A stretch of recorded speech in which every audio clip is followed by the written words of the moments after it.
یعنی یہ بھی اللہ پاک کی طرف سے ایک رحمت ہے، رحمت کا ایک ذریعہ ہے. یعنی 1 درجے رحمت آپ نے کرنی ہے اور 99% رحمت اللہ پاک نے آپ کے اوپر کرنی ہے. یوں نہیں کیسے ہمارا معاملہ یہ ہے، ہم یہ کہتے ہیں کہ ہم ہاتھ باندھ کے بیٹھے رہیں اور اللہ ہمارے اوپر رحمت کرے. ایسا نہیں ہوتا، ایسا ہو بھی نہیں سکتا. اللہ پاک نے بھی اپنی رحمت کے کچھ تقاضے رکھے ہیں. آپ ہاتھ باندھ کے بیٹھ جاؤ اور یوں کہو کہ اللہ ساری چیزیں آپ کو دے دے، یوں نہیں ہوتا. بلکہ تھوڑی سی حرکت آپ کرو گے، آپ کے اوپر اللہ پاک کی ساری عنایتیں ہو جائیں گی. تو بہرحال اس حدیث سے یہ بھی مطلب سمجھ آتا ہے کہ اس مقدس ماہ میں رحمت تو ہونی ہے، لیکن رحمت ایسے نہیں ہوگی. آپ کچھ حرکت کرو گے تو آپ کے اوپر رحمت ہوگی، اگر حرکت نہیں کرو گے تو آپ کے اوپر رحمت بھی نہیں ہوگی. اور اسی طرح مقدس ماہ کے استقبال کے حوالے سے ایک کام یہ بھی ہے، اس مقدس ماہ میں دین کے سیکھنے کا اہتمام کرو، دین کے سیکھنے کا اہتمام کرو. خاص طور پر اعتکاف کرنے والے حضرات، اعتکاف میں بیٹھنے والی وہ مائیں بہنیں، وہ دین کو سیکھیں، مسائل سیکھیں، وضو کے مسائل، طہارت کے مسائل، غسل کے مسائل، نماز کے مسائل، روزے کے مسائل، معاملات کے مسائل، نکاح و طلاق کے مسائل. یہ وہ سارا دین ہے جس دین سے ہم بے خبر ہیں. آج ہم دنیا داری کو سیکھتے ہیں، دنیا کی چیزوں کو سیکھتے ہیں. ایک انسان جب دکان چلاتا ہے تو دکان کے سارے معاملات کو سیکھتا ہے، پہلے اس کے نفع کو، اس کے نقصان کو. ایک انسان تجارت کرتا ہے تو تجارت کے سارے نفع نقصان کو سیکھتا ہے. ایک انسان ایسا ہے جب کوئی مشینری چلاتا ہے تو سب سے پہلے اس کے نقصان اور نفع کو سیکھتا ہے. تو دین ایسا کوئی بیار و مددگار ہے، دین ایسا کوئی خامخواہ چیز ہے جس کو سیکھ کے بغیر آپ اس دین کے اندر آ رہے، دین سارا آپ کے اندر آ جائے گا نہیں. اسی وجہ سے باقی چلو 11 ماہ مصروف رہتے ہیں، یہ ایک ماہ ملا ہے. اس ایک ماہ میں اپنے آپ کو وقف کر لو، دین کے مسائل سیکھو، دین کی معلومات لو، دین کی اچھائی برائی جو چیزیں آپ نے سیکھنی ہے وہ دین کے اس ماہ کے اندر، اس مقدس ماہ میں کورس کر لو، مکمل دین کے مسائل سیکھ لو. اور اسی طرح اس مقدس ماہ میں ایک بات یہ بھی یاد رکھو، جیسے کہ حضور صلی اللہ علیہ وسلم کا فرمان ہے، آپ صلی اللہ علیہ وسلم نے فرمایا اپنے ماتحتوں کے اوپر نرمی کرو، اپنے ماتحتوں کے اوپر ذرا حسن و سلوک کرو. یعنی جو ملازم آپ کے نیچے کام کر رہے ہیں ان کو تھوڑا سا ریلیکس کرو، ان کو تھوڑی سی چھٹی دو. تو اس سے یہ بات سمجھ آ رہی ہے کہ باقی دنوں کی نسبت اس مہینے کے اندر اپنی مصروفیات کو کم کرو، تاکہ اس مہینے میں بہترین طریقے سے آپ عبادت کر سکو، بہتر طریقے سے آپ روزہ رکھ سکو. اگر باقی دنوں میں آپ 8 گھنٹے ڈیوٹی کرتے ہو وہ کر لو، کسی طریقے سے اس مہینے کے اندر 6 گھنٹے 4 گھنٹے ہاف کر لو، تھوڑی کم کر لو، تاکہ بہتر طریقے سے آپ اس مہینے کو گزار سکو. اسی طرح اعلیٰ درجے کے لوگوں کو حضور صلی اللہ علیہ وسلم کے اعلیٰ درجے کے لوگوں کے لیے حضور صلی اللہ علیہ وسلم کا وہ فرمان ہے، جیسے حضور صلی اللہ علیہ وسلم نے فرمایا اپنے ماتحتوں کے اوپر کیا کرو، نرمی کرو. یعنی کام میں ان کو تھوڑا ریلیکس کرو، ان کو تھوڑا سا چھوٹ دے دو، تاکہ وہ مقدس مہینے کی عبادت سے لطف اندوز ہو سکے. یہ مقدس مہینہ آ رہا ہے، اس مقدس مہینے میں ناقدری سے بچو. رمضان کی ناقدری جو ہوتی ہے انسان کے لیے وبال کا ذریعہ بن سکتی ہے. روزے کا احترام کرو، روزے کے دار کا احترام کرو. مقدس مہینے کے ہر تمام روزے کا باقاعدگی کے ساتھ اہتمام کرو. ایسا نہ ہو کہ مقدس مہینہ آ کر گزر جائے اور انسان وہیں کا وہیں رہ جائے. جیسے کہ حضور صلی اللہ علیہ وسلم کی ایک بد دعا بھی ہے، آپ صلی اللہ علیہ وسلم نے سیڑھی پر قدم رکھتے ہوئے ارشاد فرمایا کہ جو انسان مقدس مہینے کو پائے پھر اپنی بخش نہ پڑے وہ تباہ و برباد ہو جائے. تو اس مقدس مہینے میں اس کی قدر. اسی طرح علماء فرماتے ہیں کہ اس رمضان المبارک کو ایسے گزارو جیسے کہ حاجی احرام کی حالت میں گزارتا ہے اپنی زندگی. کیسے گزارتا ہے؟ ایک احرام باندھنے والا جو حاج ہوتا ہے، جو حاج عمرہ کر کے ہم کو اچھی طریقے سے یہ محسوس ہوگا، یہ پتہ ہوگا کہ حاجی جب احرام باندھتا ہے تو وہ پھونک پھونک کر قدم رکھتا ہے کہ کہیں اس کے قدموں کے نیچے کیڑے نہ آ جائے، کوئی چونٹی نہ پھسلی جائے. وہ کوئی انسان اس کو گالیاں بھی دے دے تو بھی نرمی کے ساتھ وہ زندگی گزارتا ہے، کیونکہ اس کو پتہ ہے اگر کسی کے ساتھ لڑائی جھگڑا کیا تو اس کا عمرہ، اس کا حج باطل ہو جائے گا، اس کو دم دینا پڑے گا. تو وہ احرام کی حالت میں گالی گلوچ، بے حیائی، بری باتوں سے، قتل و غارت سے، فساد سے، بہت ساری چیزوں سے بچ کر آرام سے نرمی کے ساتھ زندگی گزار رہا ہوتا ہے. خوشبو نہیں لگاتا، بہت ساری پابندیاں ہوتی ہیں، ان پابندیوں میں رہتے ہوئے وہ دن جو ہوتے ہیں حج کے یا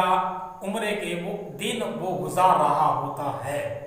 تو اسی طرح کہتے ہیں کہ روزہ دار جو ہوتا ہے نا، روزہ دار بھی اپنی اس ماہ کو، اس مقدس ماہ کو اسی طرح گزارے، آنکھوں کی حفاظت، کانوں کی حفاظت، باقی جسم کے اعضاء کی حفاظت، نظروں کی حفاظت، اور اس طرح خیالات کی حفاظت، ذہن کی حفاظت، زبان کی حفاظت، ان سارے چیزوں کو بڑے نرم، بڑے آسان طریقے سے ان کی حفاظت کرتا ہوا زندگی گزار دے، تاکہ مقدس مہینے کے تمام برکتیں اس کے اوپر پڑ جائیں، اور یہ انسان اپنے آپ کو اللہ پاک کی اس مقدس ماہ کے لیے تیار کرے۔ دعا ہے اللہ تبارک و تعالیٰ اس مقدس ماہ کی تمام برکتوں کو سمیٹنے کی ہمیں توفیق عطا فرمائے۔ اللہ پاک اس مقدس ماہ میں تمام مسلمانوں کو صحت یابی عطا فرمائے، تمام مسلمانوں کی مغفرت فرمائے، جو اس دنیا کو چھوڑ کے چلے گئے اور جو زندہ ہیں، اللہ تبارک و تعالیٰ ان کو صحت کاملہ عاجلہ عطا فرمائے، اور اس مقدس ماہ میں اللہ پاک تمام مسلمانوں کو اپنی عبادت کا ذوق، شوق، حلاوت عطا فرمائے۔ آمین۔ وآخر دعوانا الحمدللہ۔